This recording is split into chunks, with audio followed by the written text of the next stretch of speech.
এই কলেজের ইউনিয়নগুলোতে বেসিক্যালি মানে যে টাকা পয়সা আসে সেগুলো কোথা থেকে আসে? সেগুলো তো পার্টির কাছ থেকেই আসে, যে কোনো পার্টি। মানে তারা তো সেই টাকাটা ছড়িয়েই আল্টিমেটলি আধিপত্যটা বজায় রাখতে চায় সেই কলেজে। কারণ মানে আপনি যেরকম বললেন এর আগেই যে ক্যাডার সাপ্লাই বা এলাকার মানে এলাকায় দখল বজায় রাখা, হ্যাঁ মানে এলাকায় দখল বজায় রাখা, মানে এই সমস্ত যে সমস্ত বিষয়, তো সেই বিষয়গুলোর জন্যই মানে টাকা ঢালে কলেজের উপর, কলেজের ইউনিয়নের ছেলে মেয়েদের উপর টাকা ঢালে, কারণ সেই বিশ্বস্ততা তৈরি করে টাকা ঢেলে যে তারা পার্টিকে সাপোর্ট করবে।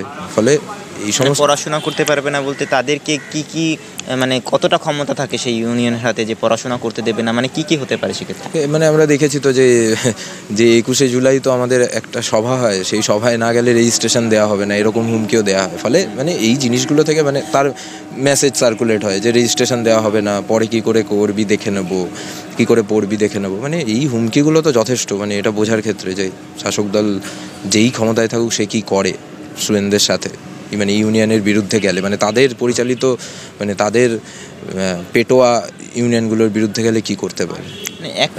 মানে আমরা তো মানে একদম ঐতিহাসিকভাবেই দেখেছি যে কোনো যে দলই ক্ষমতায় এসছে তারাই চেয়েছে এই কলেজ বিশ্ববিদ্যালয়গুলোতে নিজেদের আধিপত্য স্থাপন করতে। যে কোনো রকম ইউনিয়নে সেখানে আমরা দেখেছি ভোট কিভাবে হয়েছে।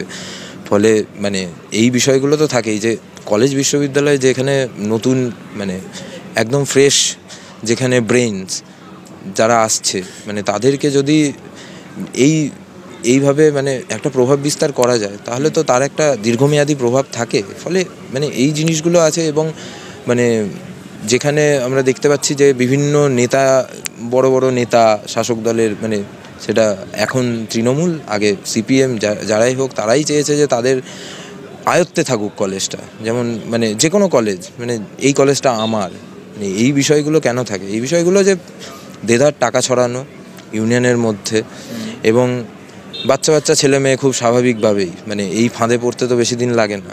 তো এই বিষয়গুলোর জন্যই মানে শাসক দল চায় যে এই জায়গাগুলোকে ক্যাপচার করে রাখতে, এবং তার ফলে যে কোনো এলাকায় প্রভাব বিস্তার করার ক্ষেত্রেও তার সুবিধা হয়। ফলে আমার মনে হয় যে এই বিষয়গুলোর জন্যই শাসক দল চায় যে কোনো কলেজ বিশ্ববিদ্যালয়ে তাদের নিজেদের আধিপত্যগুলো বজায় রাখতে। সেক্ষেত্রে আর একটা অভিযোগ ওঠে যে কলেজের মধ্যে যে কোনো দলের, শাসক দল হোক বা বিরোধী দলের হোক, তাদের আধিপত্য বা কর্তৃত্ব থাকার মধ্যে দিয়ে তারা নির্বাচনের ক্ষেত্রে, সাধারণ যে বিধানসভা হোক, লোকসভা, পঞ্চায়েত, সেই সমস্ত নির্বাচনের ক্ষেত্রে তারা ক্যাডার সাপ্লাই করে, পার্টির জন্য ক্যাডার সাপ্লাই করে কলেজ বিশ্ববিদ্যালয়ের মধ্য থেকে। ছাত্রছাত্রীরা সেই মিছিলে হাঁটেন, তাদের দলের মিছিলে হাঁটেন, নির্বাচনের সময় তাদেরকে ব্যবহার করা হয়। এই বিষয়টার কতটা সত্যতা রয়েছে বা যৌক্তিকতা রয়েছে বলে আপনি মনে করছেন? এই বিষয়টার সত্যতা তো আমরা দেখতেই পাই যে কোনো রকম নির্বাচন হলে, সেটা বিধানসভা হোক, পঞ্চায়েত হোক, বা কর্পোরেশন ভোট হোক, বা যে কোনো রকম ভোটে মানে আমরা তো দেখতে পাই। এবং আমাদের গত 1 মার্চ যে বিশ্ববিদ্যালয়ে যে ঘটনাটা ঘটলো, সেটা তো আমরা যতটুকু জানতাম যে প্রফেসরস যে অ্যাসোসিয়েশন আছে তৃণমূলের, তাদের মিটিং ছিল ওয়েবকুপা বলে। কিন্তু সেখানে আমরা দেখতে পেয়েছি যে বিভিন্ন কলকাতার আশেপাশের মধ্যম গ্রামের, মানে তার ক্লিপিংসও নিশ্চয়ই আছে আপনাদের কাছেও, এবং ক্লিপিংস মানে সোশ্যাল মিডিয়ায় বিভিন্ন জায়গায় ভাইরাল হয়েছে যে প্রচুর মানে স্টুডেন্টদেরকে আনা হয়েছে যারা হচ্ছে কলেজের ছাত্র, ঠিক আছে।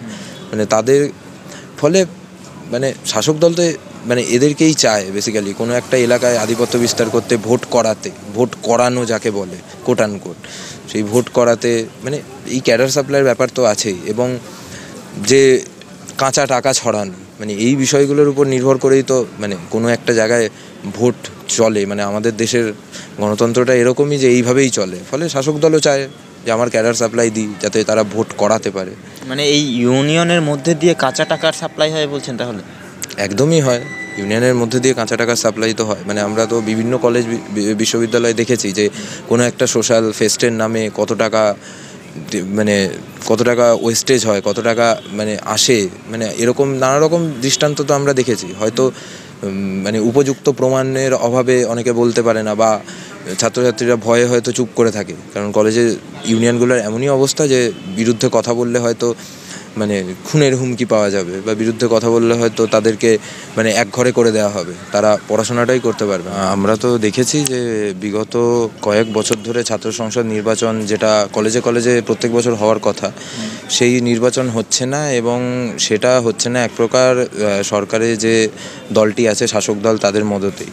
এবং আমরা শুধুমাত্র পশ্চিমবঙ্গের ক্ষেত্রে নয়, বাকি যে সমস্ত সারা দেশের যে ইউনিভার্সিটি কলেজগুলো আছে সেখানেও দেখছি যে ইউনিয়নগুলোকে ধীরে ধীরে দুর্বল করে দেওয়া হচ্ছে।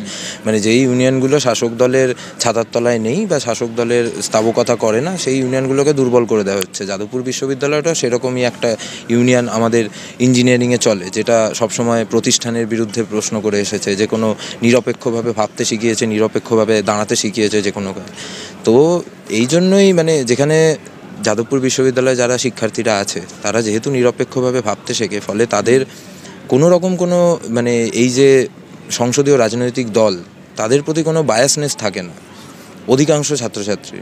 ফলে সেই বিষয়টা আমার মনে হয় শাসক দলের কাছে, এবং মানে যে সমস্ত শাসক দল আছে এখন ক্ষমতায়, তৃণমূল আছে, নানা সময় সিপিএম ছিল বা বিজেপি অন্য রাজ্যে আছে, মানে তাদের কাছে এই জিনিসটা খুবই ভয়ের, যে তারা প্রশ্ন করবে কেন, তারা শাসক দলকে প্রশ্ন করবে কেন। আমার মনে হয় যে ইউনিয়ন না থাকলে মানে বেসিক্যালি মানে আমরা বিভিন্ন জায়গায় দেখি অন্যান্য কলেজগুলোতে যে অবস্থা ইউনিয়নগুলোর, সেখানে সেই শাসক দলের যে ছাত্র সংগঠনগুলি আছে সেগুলোর আধিপত্য, ইউনিয়ন ইলেকশন হোক না হোক তারা থাকে। কিন্তু মানে যেখানে গণতান্ত্রিকভাবে একটা ইউনিয়ন চলে, যেমন যাদবপুর বিশ্ববিদ্যালয়, সেখানে যদি ইউনিয়ন ইলেকশন বছরের পর বছর না হয়, তাহলে এক প্রকার যেখানে ছাত্রছাত্রীদের অসুবিধা হয়, অন্যদিকে যে আমাদের যে শাসক দল আছে মানে সেই সমস্ত রাজনৈতিক দলগুলোর অনেক সুবিধা হয় এখানে একটা প্রভাব বিস্তার করতে। তো আমার মনে হয় এটাই কারণ, মোদ্দা কথায় ইউনিয়ন ইলেকশনটা না করা, ক্যাম্পাসে যাতে গণতন্ত্র না থাকে। দেখুন আমাদের মানে আমি ফেটসুতে যে ইলেকশন হয়েছিল 2020 সালে, সেখানে আমাকে মানে ডিএসএফের পক্ষ থেকে আমি মানে প্রতিনিধি ছিলাম ভোটে। তো আমি যতদূর দেখেছি, যতদূর জানি, এবং ফেটসুর যে ইতিহাস, সেই ইতিহাস ধরে বলতে গেলে আমাদের ইউনিয়নটা চলে একেবারেই স্টুডেন্টদের কথায়। আমাদের ইউনিয়নের যে সমস্ত সিদ্ধান্ত নেওয়া হয় সেটা ইউনিয়নের জেনারেল বডি করে নেওয়া হয়। জেনারেল বডি মিটিং মানে সেখানে সমস্ত ছাত্রছাত্রী পার্টিসিপেট করতে পারে, নিজের মতামত রাখতে পারে। সেখানে কোনো রকম দাদাগিরি, কোনো রকম দিদিগিরি, যে কোনো রকম আধিপত্যবাদ, মানে এই জিনিসগুলোকে মানে যারা ফেটসুর যারা শিক্ষার্থী আছে তারা একদম ঐতিহাসিকভাবে এই জিনিসগুলো যাতে না হয়, আমাদের ইউনিয়ন যাতে মানে একটা গণতান্ত্রিক মানে প্রকৃত গণতান্ত্রিক ইউনিয়নে পরিণত হয়, সেই দিকেই চেষ্টা করে থাকে। ফলে সেই দিক থেকে দেখতে গেলে মানে এই ইউনিয়নগুলোতে যেহেতু স্টুডেন্টদের একটা সে আছে, ফলে এই জিনিসটা খুবই গুরুত্বপূর্ণ। এবং এই জিনিসটা যেহেতু গুরুত্বপূর্ণ, আমাদের যে সমস্যাটা হয়, যে আমাদের যারা অফিস বিয়ারার হয়, যারা নির্বাচিত জনপ্রতিনিধি হয়, আমি ফেটসুর ক্ষেত্রে যদি বলি, মানে তাদের কাজ থাকে যে শুধুমাত্র যে স্টুডেন্টদের যেটা কথা, স্টুডেন্টদের যেটা সেটা সে অথরিটির কাছে নিয়ে যাবে, কর্তৃপক্ষকে জানাবে, এবং কর্তৃপক্ষ যেটা জানাচ্ছে সেটা আবার এনে স্টুডেন্টদের মধ্যে ফেলবে, এবং স্টুডেন্টরা তারপর আবার জেনারেল বডি করে জানাবে। ফলে যদি কোনো নির্বাচিত জনপ্রতিনিধি মানে ছাত্র প্রতিনিধি না থাকে, তাহলে গিয়ে সমস্যাটা এটাই হয় যে এই ব্রিজটা মানে কী করে আমরা মেকআপ করব, সেতুবন্ধনটা হয় না অথরিটি এবং ছাত্রছাত্রীদের মধ্যে। যার ফলে যেটা হচ্ছে যে মানে আমাদের বিশ্ববিদ্যালয়ে যে সমস্যাটা হচ্ছে, যে পরীক্ষা টাইমে হয় না, রেজাল্ট টাইমে বেরোয় না, যেগুলো একজন নির্বাচিত মানে ছাত্র প্রতিনিধি থাকলে তারা মানে সেখানে গিয়ে কর্তৃপক্ষের সাথে কথা বলে তাদের উপর করে মানে প্রেশার দিয়ে চাপ সৃষ্টি করে সেগুলো টাইম টু টাইম হতে পারে, কিন্তু সেগুলো হয় না, কারণ নির্বাচিত মানে ছাত্র প্রতিনিধি নেই এখন। এই জন্যই বারবার ছাত্রছাত্রীরা দাবি করছে যে ইউনিয়ন ইলেকশন করানো, ইউনিয়ন ইলেকশন যাতে সময় হয়, যাতে বছরের পর বছর এইরকম না থাকে যে কোনো ছাত্র প্রতিনিধি নেই, কে গিয়ে কথা বলবে কর্তৃপক্ষের সাথে তার কোনো নিশ্চয়তা নেই। এই জন্যই মানে এখানে কোনো কাটমানির গল্প নেই, কারণ এটা কোনো শাসক দলের পরিচালিত ইউনিয়ন নয়। শাসক দলের পরিচালিত ইউনিয়নগুলো আমরা দেখেছি যে কোনো কলেজে আছে, সেখানে একটা কাটমানি টাকা খাওয়ার ব্যাপার থাকে, এখানে সেটা নেই। সমস্যাটা এখানে মানে রাজনৈতিক দলগুলি ইউনিয়নকে টাকা মানে সাপ্লাই করে, মানে টাকা দেয়, যে তারা যাতে তাদের কলেজের বা বিশ্ববিদ্যালয়ের ছাত্রছাত্রীদের প্রভাবিত করতে পারে।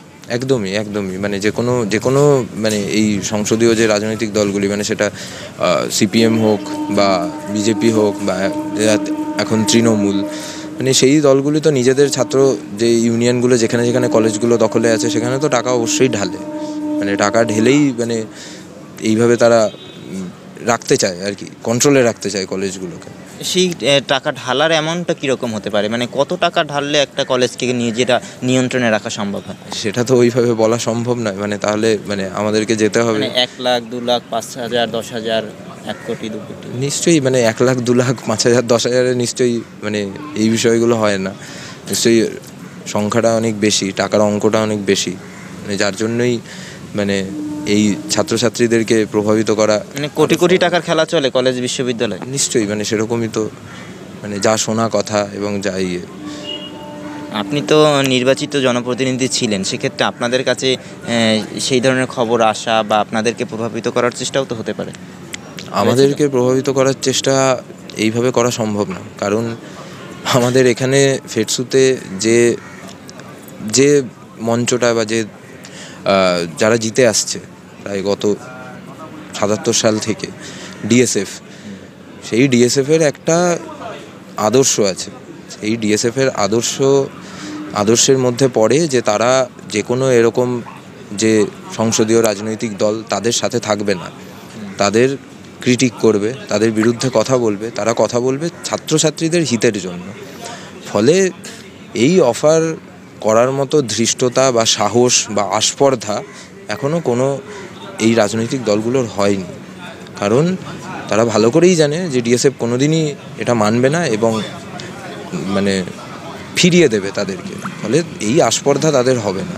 সংঘের ছাত্র সংগঠন এবিভিপি তাদের একটা অভিযোগ রয়েছে এবং বিজেপিরও একটা অভিযোগ রয়েছে যে বামপন্থী, অতি বাম, নকশাল এদেরকে বিশেষ করে যাদবপুরের মতো জায়গায় তৃণমূল কংগ্রেস কৃত্রিমভাবে অক্সিজেন দিয়ে তাদেরকে মানে বাঁচিয়ে রাখার চেষ্টা করছে। হ্যাঁ মানে এটা স্পষ্ট। এটা একটা তো মানে খুবই বলতে গেলে মুদ্রার এপিঠ আর দুপিঠ ওপিঠ। মানে আমরা দেখতে পেলাম যেখানে তৃণমূল গত 1 মার্চ মানে শিক্ষামন্ত্রী এলেন, একজনকে গাড়ি চাপা দিয়ে দিলেন, মারধর করলেন তাদের তৃণমূলের গুন্ডাদের দিয়ে ছাত্রছাত্রীদের, এবং কালকেও আমরা দেখতে পেয়েছি, কালকে আমাদের একটা শান্তিপূর্ণ মিছিল গেছে এই ঘটনার প্রতিবাদে যে শান্তিপূর্ণ মিছিল গেছে, যখন মিছিলটি থানা মোড়ের কাছে আছে তখন নাকি এবিভিপির কিছু 15-16 জন ছেলে, জানি না কত সংখ্যাটা কত, এরকমই 15-16 জন শুনেছি, তারা এসে নাকি বিশ্ববিদ্যালয়ে ঢোকার চেষ্টা করে, ভাঙচুর করে। ফলে মানে যাদবপুরের প্রতি এই যে ক্ষোভ, কারণ তারা এখনও এটাকে আয়ত্তে আনতে পারেনি, তারা দখলে আনতে পারেনি, ফলে এই ক্ষোভটা তো থাকবেই তৃণমূল বিজেপির, কারণ তাদের মানে বিশেষ করে বলতে গেলে যে ফাইনালি প্যাটার্নটা তো আলাদাই, কারণ যে কোনো কলেজ বিশ্ববিদ্যালয় চালানোর যে দখল করো, ইউনিয়নগুলোকে দখল করো, যখন আনতে পারছে না ফলে তাদের প্যাটার্নগুলো একই হবে। ফলে এই অক্সিজেন দেওয়ার ব্যাপার তো চলতেই থাকবে, কারণ আলটিমেটলি বিষয়টা হচ্ছে যে কোনো অক্সিজেন দিচ্ছে, মানে এই যে মানে সংঘ পরিবারে আমরা জানি এরকম যে অনেক তৃণমূলের নেতা আছে যারা হচ্ছে সংঘ পরিবারের সদস্য, আর বিজেপি তো সরাসরি সংঘ পরিবারের সাথে যুক্ত, ফলে অক্সিজেন দেওয়ার বিষয়টা তো এদিক ওদিক থেকে চলতেই থাকে, এবং যেহেতু মুদ্রার এপিঠ আর ওপিঠ, ফলে এই বিষয়গুলো তো চলতেই থাকবে। তবে আমার মানে এই বিশ্ববিদ্যালয়ে তাদের ঢুকতে গেলে মানে অনেক কাঠখড় পোড়াতে হবে, তাও ঢুকতে পারবে না, কারণ এই বিশ্ববিদ্যালয়ের একটা আলাদা আদর্শ আছে, ইতিহাস আছে, সেই ইতিহাসের কথা মাথায় রেখে এখানকার শিক্ষার্থীরা যখন যেই থাকুক, আমি পাশ করে বেরিয়ে যাব, তাও এইখানকার বিশ্ববিদ্যালয়ের শিক্ষার্থীরা নিশ্চয়ই প্রতিহত করবে তাদেরকে। আপনি এবিভিপির কথা বললেন, এবিভিপির তরফ থেকে অভিযোগ যে আপনারা বিশেষ করে বাম, অতি বাম, মাকু, সেকু, তৃণু এরা তাদেরকে আক্রমণ করেছে এবং তাদের 5-6 জন কার্যকর্তাদেরকে মারধর করেছেন এবং আহত করেছেন। না, এরকম কিছু তো আমি জানি না, কারণ আমি বললাম যেটা, যে আমাদের একটা কর্মসূচি চলছিল, যে শান্তিপূর্ণ মিছিল চলছিল, এবং আমরা সবাই মানে থানার ওখানেই ছিলাম, আমাদের একটা এফআইআর জমা দেওয়ার ব্যাপার ছিল বিগত দিনের ঘটনাকে কেন্দ্র করে। তো সেখানে আমরা জাস্ট শুনতে পাই যে এখানে এসে 15-16 জন মানে এবিভিপির গুন্ডারা এসে পোস্টার ছেঁড়ার চেষ্টা করছে দরজা থেকে, এবং আমাদের ক্যাম্পাসের যারা রক্ষীরা আছেন, যারা গার্ডরা আছেন, তারা নিজেরাই তাদেরকে প্রতিহত করেছেন, তাদেরকে ভেতরে ঢুকতে দেননি। এবং আমরা জানি যে 2019 সালে তারা ভেতরে ঢুকে কী করেছিল, ইউনিয়ন রুম জ্বালিয়ে দিয়েছিল। ফলে মানে আমাদের সাথে কোনো সম্মুখ এরকম কোনো টাসেলে কালকে হয়নি। তো এই একটা প্রশ্ন উঠবে যে আপনি এবিভিপির ছাত্রদের গুন্ডা বলছেন, তারা আপনাদের কটাক্ষ করে এই ধরনের শব্দবন্ধই ব্যবহার করছেন, মানে একজন ছাত্র আর একজন ছাত্রকে গুন্ডা বলছে, যাদবপুরেরই ছাত্র, তারা একজন আরেকজনকে গুন্ডা বলছে, একজন আরেকজনকে সন্ত্রাসবাদী বলছে, দেশদ্রোহী বলছে, এই ধরনের শব্দবন্ধ ছাত্রদের মধ্যে কেন আসবে?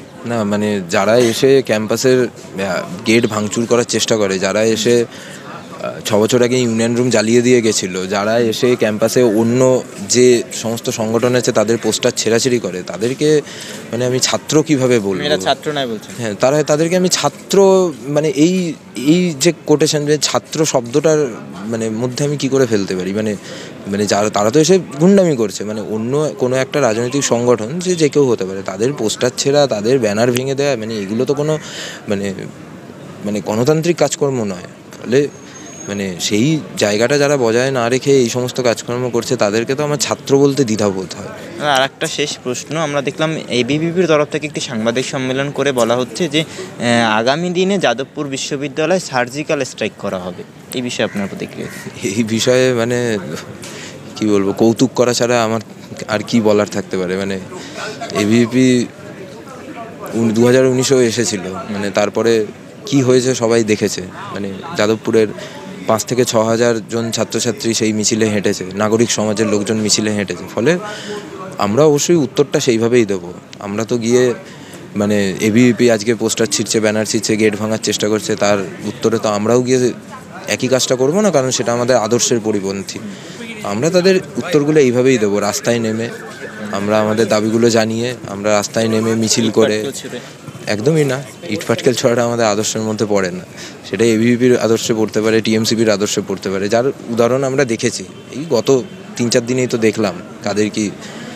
তো ফলে মানে এবিভিপি যদি সার্জিক্যাল স্ট্রাইক করার চেষ্টা করে, এখানের ছাত্রছাত্রীরা প্রতিহত করবে, তারা নিজেদের আত্মরক্ষায় প্রতিহত নিশ্চয়ই করবে।